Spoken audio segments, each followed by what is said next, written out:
Hello everyone, আসসালামু আলাইকুম। Welcome to my channel colour cooking. আমি আজকে আপনাদেরকে ঘরোয়া কিছু উপকরণ দিয়ে রেস্টুরেন্টের স্বাদে চিকেন পাস্তা তৈরি করে দেখাবো।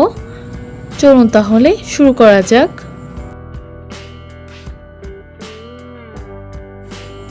এখন একটি প্যানে দিয়ে দিব পরিমাণ মতো পানি।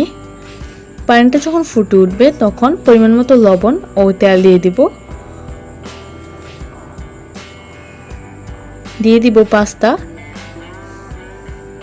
এখন পাস্তাটাকে সিদ্ধ করে নিব।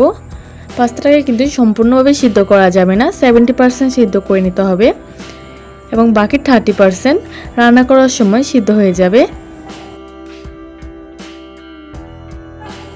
এখন একটি ফ্রাই প্যানে দিয়ে দিব পরিমাণ মতো তেল।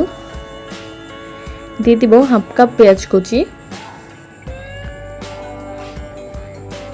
পেঁয়াজটাকে ভালো করে ভেজে নেব। ভেজে নেওয়া হয়ে গেলে দিয়ে দিব হাফ কাপ চিকেন কুচি। দিয়ে দিব 2 টেবিল চামচ সয়া সস ও হাফ চা চামচ জিরার গুঁড়া ও হাফ চা চামচ ধনিয়ার গুঁড়া। এখন চিকেনটাকে ভালো করে ভেজে নেব।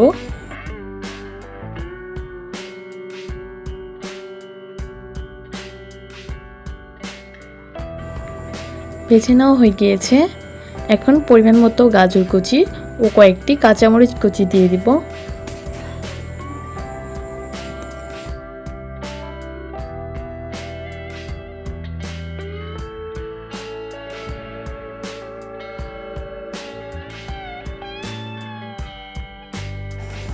এখন ঢাকনা দিয়ে অপেক্ষা করব সিদ্ধ না হওয়া পর্যন্ত।